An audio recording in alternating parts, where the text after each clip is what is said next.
எங்களை அதிகமாக நேசிக்கிற நல்ல ஆண்டவரே, நீர் எங்களுக்கு கொடுத்த நல்ல ஆராதனை வேளைக்காக நன்றி செலுத்துகிறோம். விடுதலையோடு உம்மை நாங்கள் ஆராதிக்க நீர் உதவி செய்திருக்கிறீர். உம்முடைய பிரசன்னத்தினால் எங்களை நிறைத்தீர் ஆண்டவரே. இப்பொழுதும் உம்முடைய ஜீவனுள்ள வார்த்தைகளின் வழியாக நீர் எங்களோடு பேச வேண்டுமென்று ஜெபிக்கிறோம். எங்களை உற்சாகப்படுத்தும், ஏற்ற வார்த்தைகளை தாரும்.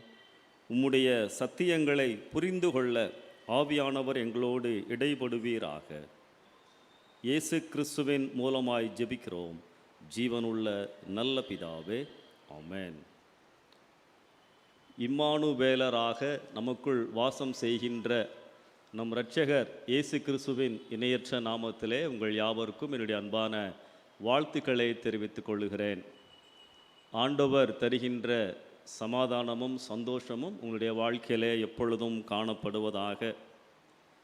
அருமையான இந்த ஆராதனை வேளையிலே ஆண்டவருடைய வார்த்தைகளை பகிர்ந்து கொள்வதற்கு வாய்ப்பு கொடுத்த நம்மளுடைய குருவானவர் ரெவரண்ட் சதீஷ் ஐயா அவர்களுக்கு என்னுடைய நன்றியை நான் தெரிவித்துக் கொள்கிறேன். மற்றும் நம் சபையினுடைய பெரியவர்கள், மூப்பர்கள் யாவருக்கும் என்னுடைய நன்றிகளை நான் தெரிவித்துக் கொள்கிறேன். கர்த்தர் நல்லவர், நம்முடைய வாழ்க்கையிலே எப்பொழுதும் நன்மையான காரியங்களை செய்கிறவர். அல்லேலூயா.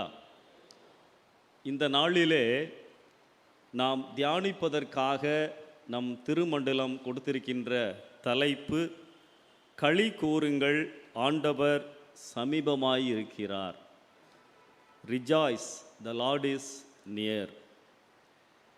நாம் தியானிப்பதற்காக கொடுக்கப்பட்டிருக்கின்ற வேத பகுதி சகரியா 2ஆம் அதிகாரம் 6 முதல் 13 வசனங்களை நாம் எடுத்து வைத்து கொள்ளுவோம். அந்த பகுதியிலே இருந்து ஆண்டவர் நம்மோடு பேசுவாராக. செய்திக்கு முன்பதாக இந்த சகரியா புஸ்தகத்தினுடைய பின்னணியை நான் உங்கள் மத்தியிலே பகிர்ந்து கொள்ள விரும்புகின்றேன். எந்த பின்னணியோடு சகரியா இந்த தீர்க்க தரிசனத்தை உரைத்தார் என்று சொல்லி நாம் அறிந்து கொள்வது நல்லது. இஸ்ரவேலர் வீழ்ச்சியுற்று பாபிலோனுக்கு சிறைபிடித்து கொண்டு போகப்பட்டார்கள். 70 ஆண்டுகள் சிறையிருப்பிலே இருந்தார்கள். பாபிலோன் அரசு ஒரு கட்டத்திலே தோற்கடிக்கப்பட்டு பெர்சிய அரசு ஆதிக்கம் செலுத்திய போது பெர்சிய நாட்டு மன்னன் இஸ்ரவேல் மக்களை தங்களுடைய சொந்த நாட்டிற்கு செல்லலாம் என்று சொல்லி விடுதலையை அறிவித்தான். ஏறத்தாழ 70 ஆண்டுகளுக்கு பிறகு அவர்கள் தங்களுடைய சொந்த நாட்டிற்கு திரும்பினார்கள். 3 நிலைகளிலே அவர்கள் தங்களுடைய நாடுகளுக்கு திரும்பினார்கள். கிமு 538ஆம் ஆண்டிலே செருபாபேல், யெசுவா என்பவர்களுடைய தலைமையிலே சுமார் 50,000 பேர் சொந்த நாட்டிற்கு கொண்டு வரப்பட்டார்கள். கிமு 457இல் புருஷர்கள் மாத்திரம் 1700 பேர், ஸ்திரீகள் பிள்ளைகள் உட்பட 5000 பேர் எஸ்ராவினால் சொந்த நாட்டிற்கு கொண்டு வரப்பட்டார்கள். பிறகு கிமு 444ஆம் ஆண்டிலே மீதியாயிருந்த மற்றொரு பிரிவினர் நெகேமியாவின் மூலமாக சொந்த நாட்டிற்கு அவர்கள் வந்தார்கள். வந்தவுடன் இந்த மக்கள் முதல் படியாக தேவனுக்கு ஆலயம் கட்ட ஆரம்பித்தார்கள். ஆலயத்தை கட்டிக்கொண்டு இருந்த பொழுது அவர்கள் அந்த வேலையிலே நிலைத்து இருக்க வேண்டும், உற்சாகப்படுத்தப்பட வேண்டும் என்பதற்காகத்தான் முதலாவது வந்த 50,000 மக்களுக்காக இந்த சகரியாவின் தீர்க்க தரிசனம் உரைக்கப்பட்டது. ஆலயத்தை கட்டிக்கொண்டிருக்கும் பொழுது வந்த வார்த்தைகள் தான். முதல் 8 அதிகாரங்கள் இந்த விதமாக உரைக்கப்பட்டது. அதற்கு பிறகு ஆலயத்தை அவர்கள் கட்டி முடித்ததற்கு பிறகு உடனே மேசியா வராததினாலே அவர்கள் சோர்ந்து போயிருந்தார்கள். மேசியா வரும்பொழுது என்ன நடக்கும் என்பதையும் அறிவிக்கின்ற விதமாக, உற்சாகப்படுத்துவதற்காக 9 14 அதிகாரங்கள் தீர்க்க தரிசனமாக உரைக்கப்பட்டன. இன்றைக்கு நாம் தியானிக்க இருக்கும் பகுதி, ஆலயத்தை கட்டிக்கொண்டு இருந்த பொழுது அவர்களை உற்சாகப்படுத்துவதற்காக சகரியாவினால் உரைக்கப்பட்ட ஆண்டவருடைய வார்த்தை. நம்முடைய தலைப்பு களி கூறுங்கள், மகிழ்ச்சியாயிருங்கள் என்பது. வேதத்திலே களி கூறுங்கள், மகிழ்ச்சியாயிருங்கள், சந்தோஷமாயிருங்கள், இந்த வார்த்தைகள் எல்லாம் ஆவிக்குரிய அர்த்தத்திலே சொல்லப்பட்ட வார்த்தைகள். அதை நாம் புரிந்து கொள்ள வேண்டும். ஆண்டவர் என்னோடு இருப்பதினாலே, நான் ஆண்டவருடைய மகனாக மகளாக இருப்பதினாலே வருகின்ற சந்தோஷம், மகிழ்ச்சி. ஆபகூக் தீர்க்கதரிசியின் புஸ்தகம் 3ஆம் அதிகாரம் கடைசியிலே 17 18 வசனங்களிலே ஆபகூக் ஒரு காரியத்தை சொல்லுகிறார். அத்திமரம் துளிர் விடாமல் போனாலும், திராட்சை செடிகளில் பழம் உண்டாகாமல் போனாலும், ஒலிவ மரத்தின் பலன் அற்று போனாலும், வயல்கள் தானியத்தை விளைவியாமல் போனாலும், கிடையில் ஆட்டு மந்தைகள் முதலற்று போனாலும், தொழுவத்தில் மாடுகள் இல்லாமல் போனாலும், நான் கர்த்தருக்குள் மகிழ்ச்சியாயிருப்பேன், என் இரட்சிப்பின் தேவனுக்குள் களி கூறுவேன். இந்த வசனத்திலே எல்லாமே தோல்வி, ஆசீர்வாதங்களின் குறைவு, ஏமாற்றம், அவைகளைத்தான் இந்த வசனங்கள் குறிக்கின்றன. ஆனால் இந்த வசனம் எப்படி முடிகின்றது? நான் கர்த்தருக்குள் மகிழ்ச்சியாயிருப்பேன். ஏனென்றால் ஆண்டவர் இந்த சமயத்திலும் என்னோடு இருக்கின்றார். அதுதான் மகிழ்ச்சி. வேதத்திலே களி கூறுங்கள் என்று சொன்னால், நான் உங்களோடு இருப்பதினாலே, நீங்கள் என்னுடைய ஜனங்களாய் இருப்பதினாலே சந்தோஷப்படுங்கள். ஒரு கிறிஸ்தவ மகிழ்ச்சி என்று சொன்னால், ஆண்டவர் எனக்குள்ளதாய் பிறந்திருக்கிறார், ஆண்டவர் என்னை வழி நடத்துகிறார், அதற்காக நான் சந்தோஷப்படுகிறேன். தகுதியில்லாத என்னை ஆண்டவரே நீர் அழைத்து பரிசுத்தப்படுத்தி இருக்கிறீர், உம்முடைய பிள்ளையாய் என்னை வைத்திருக்கிறீர், என்னை வழி நடத்துகிறீர், என் தேவைகளை சந்திக்கிறீர், சந்தோஷப்படுகிறேன். கர்த்தர் என்னோடு இருப்பது நமக்கு மகிழ்ச்சியா? கர்த்தரின் ஆசீர்வாதங்கள் என்னோடு இருப்பது மகிழ்ச்சியா? அதைத்தான் நாம் சிந்தித்து பார்க்க வேண்டும். அநேக சமயங்களிலே இரண்டாவது காரியத்திற்காய் நாம் சந்தோஷப்படுகிறோம். இவைகளெல்லாம் என்னிடத்திலே உண்டு, நான் சந்தோஷப்பட்டு களி கூறுகிறேன். ஆனால் வேதம் அப்படி காண்பிக்கவில்லை, அப்படி கற்றுக் கொடுக்கவில்லை. நான் உன்னோடு இருப்பதினாலே நீ சந்தோஷப்படு, களி கூறுங்கள். இந்த சிந்தனையோடு இன்றைக்குரிய வார்த்தைகளை நாம் தியானிக்கலாம். சகரியா 2ஆம் அதிகாரம் இந்த 6 முதல் 13 வசனங்களிலே இருந்து 3 காரியங்களை நான் உங்கள் மத்தியிலே பகிர்ந்து கொள்ள விரும்புகின்றேன். 3 வசனங்களை நான் சுட்டி காண்பிக்க விரும்புகின்றேன். 7வது வசனம் பாருங்க.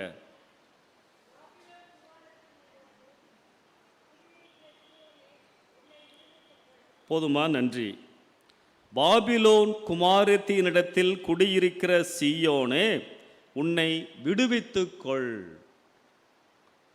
நான் ஏற்கனவே சொன்னதைப் போல அடிமைத்தனத்திலே இருந்து 70 ஆண்டுகள் அடிமைகளாக இருந்து அவர்கள் விடுதலையாகி சொந்த நாட்டிலே குடியிருக்கின்றார்கள்.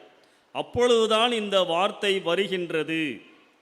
பிறகு ஏன் பாபிலோன் குமாரத்தினிடத்தில் குடியிருக்கிற சீயோனே உன்னை விடுவித்துக்கொள். சீயோனே என்பது கர்த்தருடைய ஜனங்களை குறிக்கின்றது. 70 வருடங்கள் பாபிலோனிலே, அவர்களுடைய நாட்டிலே, அவர்கள் மத்தியிலே, அவர்களுடைய நம்பிக்கைகளின் வழிபாடுகளின் மத்தியிலே நீங்கள் வாழ்ந்து விட்டீர்கள். இப்பொழுது நீங்கள் அங்கே குடியிருக்கவில்லை, சொந்த பூமியிலே நீங்கள் வாழ்கிறீர்கள், விடுவித்துக்கொள். என்ன அர்த்தம்? உங்களை அந்த நாட்டின் வழக்கங்களிலிருந்து, தவறான வழிபாடுகளிலிருந்து விடுவித்துக் கொள்ளுங்கள். ஏற்கனவே உங்களுக்கு விடுதலை கிடைத்து விட்டது. ஆனால் மனதளவிலே நீங்கள் வைத்திருக்கின்ற நம்பிக்கைகள், வழிபாடுகளின் அனுபவங்களிலே இருந்து உங்களை நீங்கள் விடுவித்துக் கொள்ள வேண்டும். வெளியே வாருங்கள், come out of old things. அதைத்தான் இங்கே ஆண்டவர் உணர்த்துகின்றார். சிலுவையிலே ஆண்டவர் செய்த காரியம் அதுதான். ஏற்கனவே ஆண்டவர் என்னை சிலுவையிலே விடுதலை செய்து விட்டார். எப்படி பழைய ஏற்பாட்டு நாட்களிலே பாபிலோனிலே அடிமைகளாக இருந்தார்களோ அதை போல நானும் நீங்களும் ஒரு காலத்திலே சாத்தானுடைய கரத்திலே பாவத்திற்கு அடிமையாயிருந்தோம். இயேசு சிலுவையிலே என்னை விடுதலை செய்து விட்டார். நான் என்னை விடுவித்துக் கொள்ள வேண்டும். முதலாவது குறிப்பு ப்ராமிஸ் அல்லது சால்வேஷன், ரட்சிப்பு. எத்தனை பேர் வெளியே வந்திருக்கிறோம்?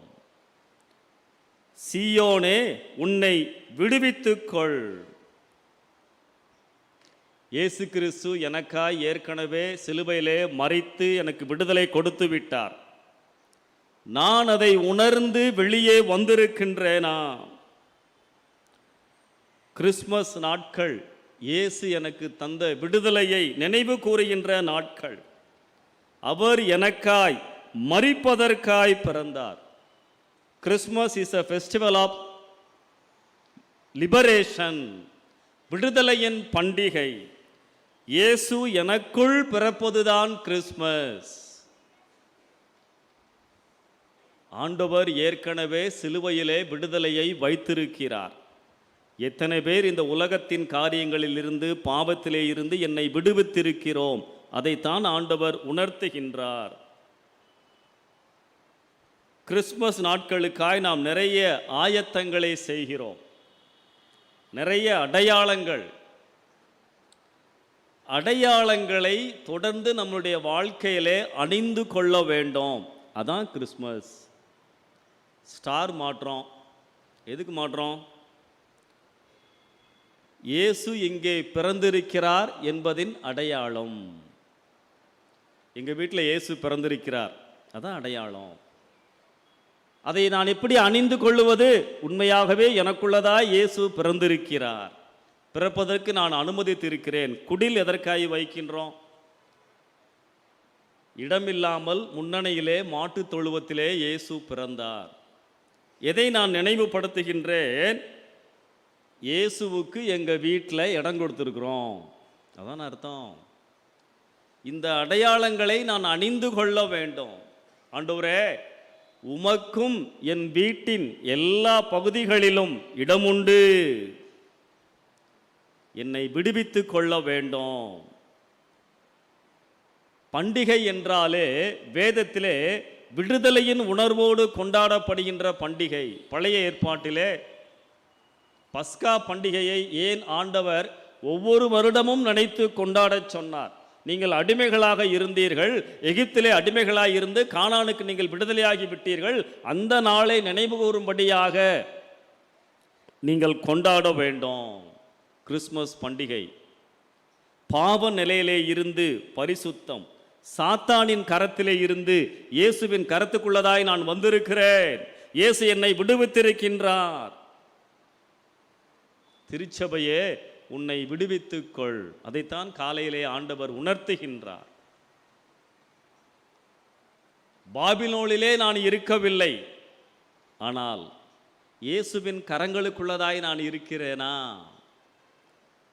புகழ்பெற்ற பிரசங்கியார் டிஎல் மூடி அவருடைய நாட்களிலே இங்கிலாந்து தேசத்திலே, அமெரிக்காவிலே பெரிய எழுப்புதலை கொண்டு வந்தவர். அவர் ஒரு முறை மேடையிலே பிரசங்கத்தை முடித்துவிட்டு கீழே இறங்குகின்ற பொழுது ஒரு மனிதர் ஓடி வந்தார். ஐயா, உங்களோடு நான் தனியாய் பேச வேண்டும், என்னோடு வர முடியுமா? வருகிறேன். கூட இருந்தவங்களாம் சொன்னாங்க, அவன் ஒரு மோசமான மனிதன், அவனோடு நீங்கள் போகாதீங்க. இல்லை, பரவாயில்ல, எனக்கு ஒன்றும் ஆகாது, கூட கூட்டிகிட்டு போனான். ஒரு தூரமான இடத்திற்கு அவன் அழைத்து சென்றான். ஒரு பாழடைந்த பங்களா அங்கே இருந்தது. டிஎல் மூடியை அவன் அழைத்து சென்றான். முதல் அறையை காண்பித்தான். நிறைய நகைகள், பணம். ஐயா, இவைகள் எல்லாம் நான் தவறான வழியிலே சம்பாதித்தவைகள். இயேசு என்னை மன்னிப்பாரா? மூடி சொன்னார், இயேசுவின் இரத்தம் சகல பாவங்களையும் நீக்கி உன்னை சுத்திகரிக்கும். அடுத்த அறைக்கு கூட்டிகிட்டு போனான். நிறைய எலும்புக்கூடுகள். இவர்களெல்லாம் நான் கொலை செய்த மனிதர்கள். இயேசு என்னை மன்னிப்பாரா? இயேசுவின் இரத்தம் உன்னை கழுவும். அடுத்த அறை நிறைய மது பாட்டில்கள், போதை வஸ்துகள். என் வாழ்க்கை தாயா. இயேசு என்னை மன்னிப்பாரா? இயேசுவின் இரத்தம் உன்னை கழுவும். தூரத்திலே அழுகுரல் கேட்டது. ஒரு பெண்ணின் அழுகுரல். அவன் சொன்னான், அது வேறு யாரும் இல்லையா, என்னுடைய மனைவி. நான் குடித்து வெறித்து இருக்கின்ற பொழுது என்னை தடுக்க வந்தவளை நான் தள்ளிவிட்டேன். தீயிலே விழுந்து விட்டால் காயத்தோடு கத்தி கொண்டிருக்கிறாள். இவ்வளவு பயங்கரமான மனிதன் நான். இயேசு என்னை மன்னிப்பாரா? மூடி சொன்னாரு, நீ முழங்கால் படியிட்டு இயேசுவினிடத்திலே உன் பாவங்களை சொன்னால், மன்னிப்பு கேட்டால் அவர் உன்னை மன்னிப்பார். முழங்காலிட்டான். ஆண்டவரிடத்திலே கதறினான், ஆண்டவரே என் பாவங்களை மன்னியும், எனக்குள்ளதாய் வாரும், என்னை விடுவியும். இதான் கிறிஸ்மஸ். ஆண்டவர் எனக்கா எல்லாவற்றையும் சிலுவையிலே செய்து முடித்து விட்டார். அந்த ரட்சிப்பை நான் சுதந்திரித்துக் கொள்வதுதான் உண்மையான கிறிஸ்மஸ். ஆண்டவர் சொல்லுகிறார், சீயோனே உன்னை விடுவித்துக்கொள், பசுமலை திருச்சபையே உன்னை விடுவித்துக்கொள். சுவிசேஷம் தெரியும், எல்லாமே தெரியும். ஆனால் இயேசு எனக்குள்ளதாய் இருக்கிறாரா? இயேசு எதிர்பார்க்கின்ற பரிசுத்த வாழ்க்கை உண்மையாகவே நான் வாழ்கிறேனா? இயேசுவை பிரியப்படுத்தி நான் வாழ்கிறேனா? சீயோனே திருச்சபையே உன்னை விடுவித்துக்கொள். இரண்டாவது காரியம், 8ஆம் வசனம் கடைசியில பாருங்க. ஆமென். போதையா, நன்றி. உங்களை தொடுகிறவன் அவருடைய கண்மணியை தொடுகிறான். களி கூறுங்கள். யாரை ஆண்டவர் பாதுகாக்கிறார்? இரண்டாவது குறிப்பு என்ன? புரொடெக்ஷன் அல்லது சேஃப்டி, பாதுகாப்பு. ரட்சிப்பை தொடர்ந்து வருவது பாதுகாப்பு. கண்ணின் மணி முக்கியமான ஒரு உறுப்பு, டெலிகேட் பார்ட் ஆஃப் ஐ. நம்ம கண்ணிலேயே முக்கியமானது. ஆண்டவர் இங்கே எதை உணர்த்துகின்றார்? நாம் ஒவ்வொருவரும் அவருடைய பார்வையிலே விலையேற பெற்றவர்கள். உபாகமம் 32ஆம் அதிகாரம் 10ஆம் வசனத்திலே அவர் என்னை கண்டுபிடித்தார், நடத்தினார், உணர்த்தினார், தமது கண்மணியை போல காத்தருளினார். அல்லேலூயா. சங்கீதம் 17:8 ஒரு ஜெபம், கண்மணியை போல என்னை காத்தருளும். கண்மணி என்பது விலை மதிப்புள்ளதும் பிரியமானது என்பதையும் வெளிப்படுத்துகின்ற எபிரேய உருவகம். எபிரேயத்தில் கண்மணி என்று சொன்னால் அது விலையேற பெற்றது, பிரியமானது என்பதை உணர்த்துகின்ற ஒரு உருவகம். இன்றைக்கு நானும் நீங்களும் ரட்சிப்பு அனுபவத்தை பெற்ற நானும் நீங்களும் ஆண்டவருடைய பார்வையிலே விலையேற பெற்றவர்கள், அவருக்கு பிரியமானவர்கள் என்பதை இந்த வசனங்கள் நமக்கு உணர்த்துகின்றது. கண்மணியை போல இயற்கையான அனிச்சை செயலாக ஒருவர் கண்ணின் மணியை தீங்கி நின்று காப்பதற்கு செயல்படுவதைப் போல ஆபத்தான நேரங்களில் ஆண்டவர் நமக்காய் விரைந்து செயல்படுகின்ற ஆண்டவர். பாதுகாப்பு. களி கூறுங்கள், ஆண்டவர் நம்மோடு இருக்கின்றார். எப்பொழுதும் அவருடைய பிள்ளைகளுக்கு அவருடைய பாதுகாப்பு உண்டு. மத்தேயு 8ஆம் அதிகாரம் 23 முதல் 27 வசனங்களிலே ஆண்டவர் படகிலே செல்லுகின்ற ஒரு காட்சி. பெருங்காற்று, படகு அலைகளினால் மூடத்தக்கதாக சூழ்நிலை. சீஷர்கள் பயந்தார்கள், ஆண்டவரை எழுப்புகிறார்கள். இப்படி ஒரு சூழல் பயங்கரமா இருக்குது. நாங்கள் செத்து போறது உங்களுக்கு கவலை இல்லையா? ஆண்டவரை எழுப்புறாங்க. ஆண்டவர் என்ன சொன்னார் பார்த்தீங்களா? நல்ல வேளை என்னை எழுப்பிச்சிங்க அப்படின்னு சொல்லலை. நல்ல வேளை என்னை நீங்க எழுப்பி விட்டீங்க அப்படி சொல்லலை. அற்ப விசுவாசிகளே ஏன் பயந்தீர்கள்? என்ன சொல்றார் ஆண்டவர்? நான் உங்களோடு இருக்கும் பொழுது உங்களுக்கு ஏன் பயம்? அதைத்தான் ஆண்டவர் உணர்த்துகிறார். அநேக சமயங்களிலே ஆண்டவரை நான் நம்பி இருந்தாலும் கூட பயப்படுகிறோம். இந்த வசனம் 2 காரியங்களை சொல்லுகிறது. நான் ஆண்டவருடைய பார்வையிலே விலையேற பெற்றவன், ஆண்டவருக்கு நான் பிரியமானவன் மட்டுமல்ல, ஆண்டவருடைய பாதுகாப்பின் வளையத்துக்குள்ளதாய் நான் எப்பொழுதும் இருக்கிறேன். மறந்து விடுகிறோம்ல அநேக சமயங்களிலே.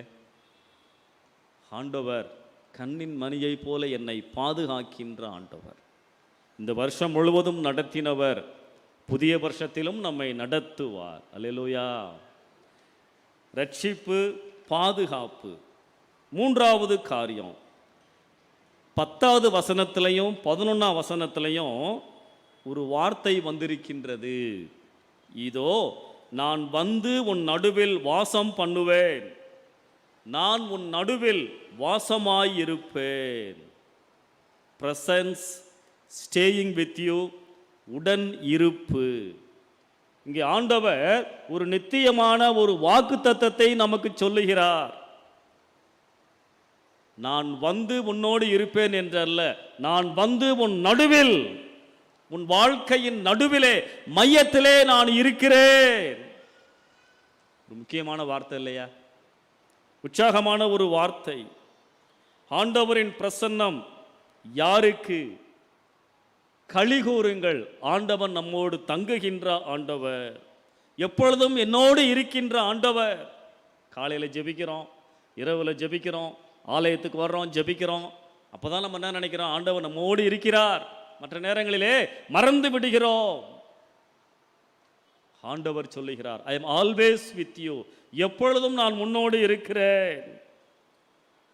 எப்பயுமே நம்மை விட பெரியவங்க, பலம் உள்ளவங்க, நம்மை நேசிப்பவர்கள் நம்மோடு இருந்தால் அது ஒரு பெரிய ஸ்ட்ரென்த்தை, பலனை நாம் உணருவோம். அதைத்தான் ஆண்டவர் தம்முடைய பிள்ளைகளிடத்திலே சொல்லுகிறார். நான் உங்களோடு இருக்கிறேன், இந்த உலகத்தை படைத்த தெய்வம் என்னோடு இருக்கிறார். தானியேல் சிங்கக்கெபில விழுந்த பொழுது கடவுள் அவரோடு இருந்தார். ஷாத்ராக், மேஷாக், ஆபேத்நேகோ அக்கினி சூளையிலே நடந்த பொழுது தெய்வம் அவரோடு நடந்தது. யோசிச்சு பாருங்க.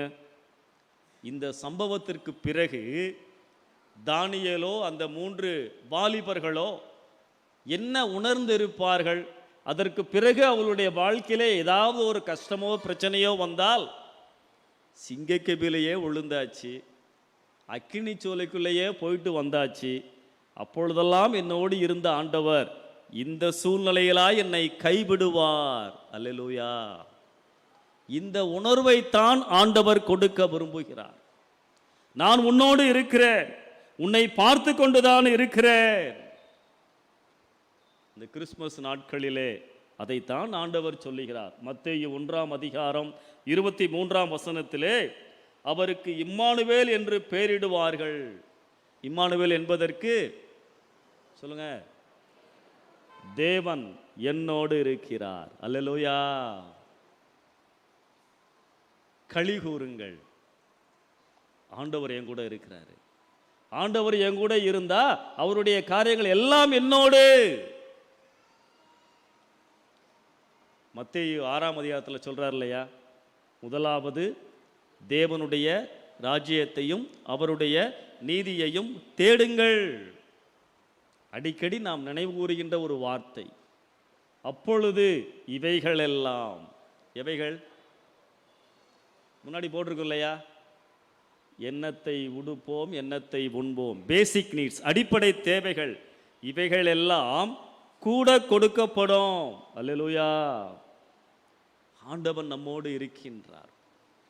ஒரு பாரசீக கதையை நான் நினைவுபடுத்த விரும்புகிறேன். அந்த நாட்டு ராஜாவுக்கு அன்றைக்கு பிறந்த நாள். அந்த ராஜா தன்னுடைய நாட்டில் இருக்கின்ற எல்லா மக்களுக்கும் பரிசு கொடுக்கணும்னு நினைச்சாராம். அறிவித்தார்கள், ராஜாவினுடைய பிறந்த நாள், நீங்கள் அரண்மனைக்கு வந்து உங்களுடைய பரிசுகளை எடுத்துக்கொள்ளலாம். ஒரு பெரிய அறையில் பேக் பண்ணி வச்சிட்டாங்க. மக்கள் எல்லாம் வர்றாங்க, ராஜா பரிசு கொடுக்குறார். எல்லாரும் வந்து அவர்களுடைய பரிசுகளை எடுத்துக்கிட்டு போய்கிட்டே இருக்கிறாங்க. அந்த நாட்டினுடைய மந்திரிக்கு ஒரு மகள், சின்ன பெண். ராஜாவுக்கு அவளை ரொம்ப பிடிக்கும். அந்த பெண் வர்றா. ராஜா அவளை பார்த்து சொல்கிறாரு, மகளே, உனக்கு என்ன வேணுமானாலும் எடுத்துக்க, என்ன வேணுமானாலும் கேள், நான் உனக்கு கொடுக்குறேன். சந்தோஷமாக ஓடி சுற்றி பார்க்குறா. எல்லாத்தையும் பார்த்துட்டு கடைசியில் வந்து ராஜாவை கட்டிப்பிடித்து கொண்டாள். ராஜா, எனக்கு நீங்கள் தான் வேணும். நீங்கள் என் கூட இருந்தா எல்லாம் எனக்கு தானே ராஜா. அல்லேலூயா. இந்த உணர்வை ஆண்டவர் கொடுக்க விரும்புகின்றார். தேவன் என்னோடு இருந்தால் அவருடைய உன்னத ஆசீர்வாதங்களும் என்னோடு இருக்கும். அல்லேலூயா. களி கூறுங்கள், ஆண்டவர் என்னோடு இருப்பதற்காக, என்னை ஆண்டவரோடு சேர்ப்பதற்காகத்தான் இயேசு பிறந்தார். அதைத்தான் நாளைக்கு நம்ம கொண்டாட போறோம் இல்லையா? அடையாளங்களை அணிந்து கொள்ளுவோம். ஒரு தகப்பன் ஒரு வருஷம் கழிச்சு இராணுவத்திலிருந்து வர்றாரு. மகளுக்கு என்ன சந்தோஷம் இருக்கும்? அப்பா நிறைய கிஃப்ட் வாங்கிட்டு வருவார். இல்லை, அப்பா என் கூட இருக்க போறாரு. அல்லேலூயா. இந்த எளிய காரியத்தை நான் எப்பொழுதும் மனதிலே வைத்திருக்க வேண்டும். அதைத்தான் ஆண்டவர் எதிர்பார்க்கின்றார். நான் ஏற்கனவே கேட்ட கேள்வியை மறுபடியும் கேட்கிறேன். கர்த்தர் என்னோடு இருப்பது மகிழ்ச்சியா? கர்த்தரின் ஆசீர்வாதங்கள் என்னோடு இருப்பது மகிழ்ச்சியா? நான் 3 காரியங்களை பகிர்ந்து கொண்டேன். களி கூறுங்கள், ஆண்டவர் சமீபமாயிருக்கிறார். உன்னை விடுவித்துக்கொள், ரட்சிப்பு. உங்களை தொடுகிறவன் அவருடைய கண்மணியை தொடுகிறான், பாதுகாப்பு. இதோ நான் வந்து உன் நடுவில் வாசம் பண்ணுவேன், உடன் இருப்பு.